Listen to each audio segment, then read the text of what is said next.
नमस्कार, मैं आशीष राठौर। महाराष्ट्र में वसूली का जो कांड चल रहा है वो थमने का नाम नहीं ले रहा है। लेकिन क्यों? अभी एक बहुत बड़ा नाम इसमें जुड़ चुका है जिसके जो संबंध है वो कहीं ना कहीं बहुत बड़े बड़े नेताओं से है। इस पर हाल में ही एनसीपी नेता नवाब मलिक ने ये आवाज़ उठाई थी कि कौन है ये रियाज भाटी, और रियाज भाटी का नाम बहुत बड़े लेवल पे उन्होंने प्रेस मीडिया के सामने ये रखी थी।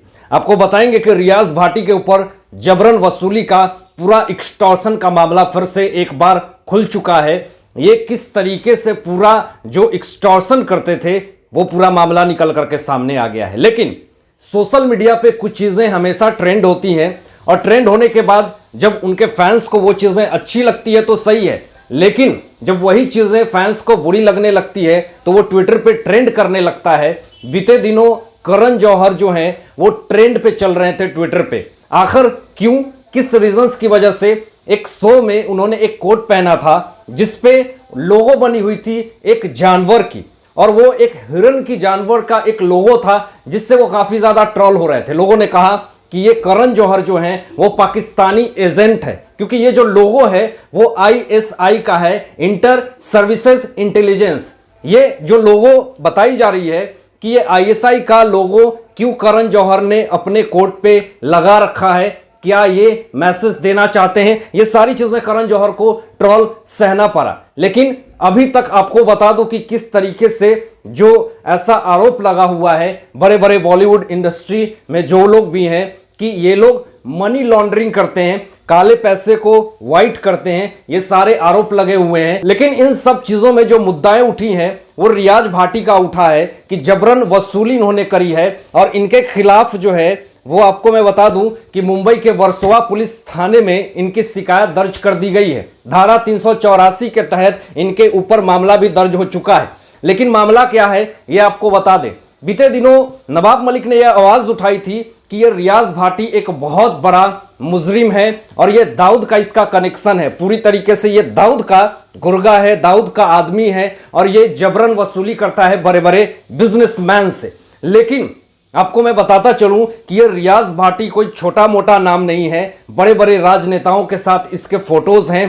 पहले तो नवाब मलिक ने आरोप लगाया कि ये देवेंद्र फडणवीस और बीजेपी के नेता के साथ रियाज भाटी क्या कर रहे हैं, तो यहां पे बीजेपी के तरफ से भी रियाज भाटी की फोटो जो निकल करके सामने आई, उद्धव ठाकरे जी के साथ आई, शरद पवार जी के साथ आई, और भी बहुत ऐसे ऐसे नेता हैं जिनके साथ रियाज भाटी के मेल मिलाप और उनके पीछे खड़े दिखे। तो सवाल यहां पे खड़े होने लगे।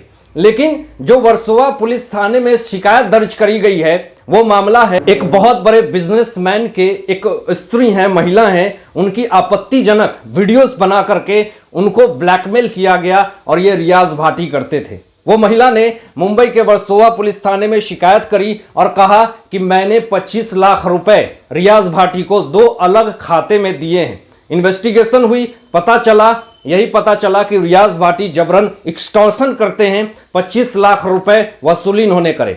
ये इनके ऊपर जो आरोप लगे हुए हैं जबरन वसूली का, रंगदारी का, और ये अंधेरी में मुंबई के वहां पे रियल एस्टेट बिजनेसमैन के भी नाम से जाने जाते हैं। लेकिन सवाल अभी भी यही है कि ये जो राजनेताओं के पीछे जो खड़े हैं आखिर मंशा क्या है कि अपने धौत को जमा करके लोगों से जबरन वसूली करना है, बड़े बड़े बिजनेसमैन को डरा धमका करके उसका आपत्तिजनक वीडियोस बना करके उसको ब्लैकमेल करके एक्सटॉर्शन करना है।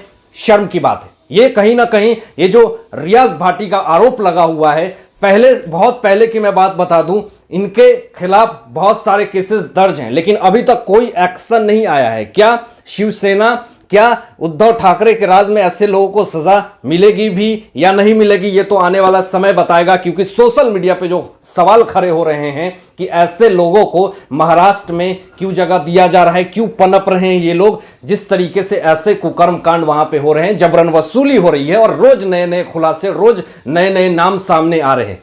लेकिन यहां पे मैं आपको बताता चलूं, केंद्रीय रक्षा मंत्री राजनाथ सिंह ने, उद्धव ठाकरे हैं महाराष्ट्र के मुख्यमंत्री हैं, उनकी तबीयत और उनकी हालत अभी थोड़ी खराब है, रीढ़ की हड्डी में थोड़ी सी दिक्कत है। उनकी पत्नी से, रश्मि ठाकरे से जाकर के मुलाकात करते हैं और उनसे उनके हाल खबर पूछते हैं कि अभी उद्धव ठाकरे की क्या अभी स्थिति है, वो ठीक हैं या नहीं है। तो यहां पर एक बात कहेंगे कि अगर किसी को भी थोड़ी सी दिक्कत होती है, चाहे वो बॉलीवुड इंडस्ट्री में किसी को प्रॉब्लम होती है, तो उसको सीधा कूपर अस्पताल में जाकर के भर्ती कर दी जाती है। लेकिन आज जब उद्धव ठाकरे जी को रीढ़ में हड्डी में दिक्कत है, तो क्यों नहीं उनको कूपर अस्पताल में ले जाकर के भर्ती किया गया और वहां पे जांच हुई, वहां पे उनकी इलाज हुई। ये बहुत बड़ा सवाल है जो कि कहीं ना कहीं ये सोशल मीडिया पे भी उठ रही है। अब महाराष्ट्र के एनसीपी नेता नवाब मलिक ने फिर एक बार फोटो बम फोड़ दिया है और उस फोटो में ऐसा खुलासा किया है जिसमें कि पूरी तरीके से समीर वानखेड़े जो है वो इस्लामिक धर्म से बार बार ये कह रहे थे कि मैं इस्लामिक धर्म में नहीं हूं और मुझे डिफेम किया जा रहा है। लेकिन इस बार नवाब मलिक ने ऐसा फोटो शेयर किया है जिससे कि ये सारा सिद्ध होता हुआ दिख रहा है। लेकिन वो फोटो मैं आपको दिखाऊंगा इस वीडियो में, लेकिन उससे पहले एक और बात बता दूंगा कि यहां पे सिर्फ और सिर्फ समीर वानखेड़े जी को पर्सनली टारगेट क्यों किया जा रहा है, उनको बार बार डिफेम क्यों किया जा रहा है। क्या उनका पर्सनली खुन्नस है उनसे? जब उन्होंने एग्जाम दिया था, चलो उसने इस्लामिक धर्म कबूल करा, अभी उन्होंने जॉब के लिए जो कुछ भी किए, जो कुछ भी सही तरीके से किए, वो इन्वेस्टिगेशन का मामला है, मैं किसी को क्लीन चिट नहीं दे रहा। लेकिन उसी वक्त ये इन्वेस्टिगेशन होना चाहिए था कि उनका डॉक्यूमेंटेशन जो है वो अप्रूव हुआ कैसे।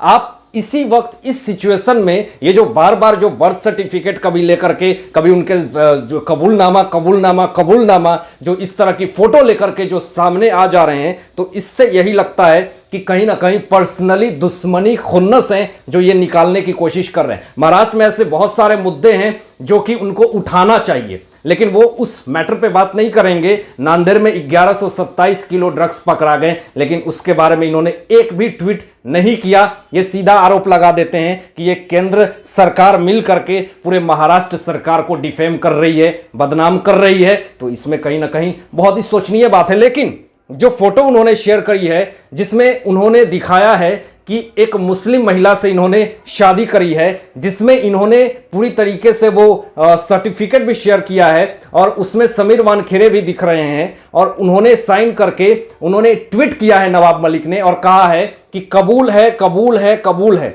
यानी इन्होंने इस फोटो को दिखा करके ये प्रूफ करने की कोशिश करी है कि समीर दाऊद वानखेड़े जो हैं वो एक इस्लामिक धर्म को फॉलो करते हैं और इन्होंने सिर्फ और सिर्फ जॉब को लेने के लिए, सरकारी नौकरी लेने के लिए इन्होंने अनुसूचित जाति का प्रमाण पत्र बनाया और नौकरी ली और कहीं ना कहीं इन्होंने एक गरीब परिवार के हक को मार लिया, ये इन्होंने आवाज उठाई है। लेकिन बहुत सारे ऐसे मुद्दे हैं, अमरावती में इतने सारे दंगे हुए, ना जाने कितने सारे लोग उसमें चल बसे, लेकिन इस पर इनका कोई भी रिएक्शन नहीं आता। रजा एकेडमी के चीफ से जाकर के ये मिलते हैं, वहां पे जिस तरीके से इनके ऊपर आरोप लगा हुआ है, एनआईए की इन्वेस्टिगेशन हो रही है, लेकिन इनको कोई फर्क नहीं पड़ता। हालांकि इन सारे मुद्दों पे, इन सारे बातों पे आप लोगों की क्या सोच है, आप लोग क्या सोचते हैं इस विषय में अपनी विचार व्यक्त कीजिएगा और ऐसे ही लेटेस्ट अपडेट पाने के लिए इस चैनल को सब्सक्राइब करके बेल आइकन प्रेस कर दीजिएगा और अपना ध्यान रखिएगा। Thanks for watching my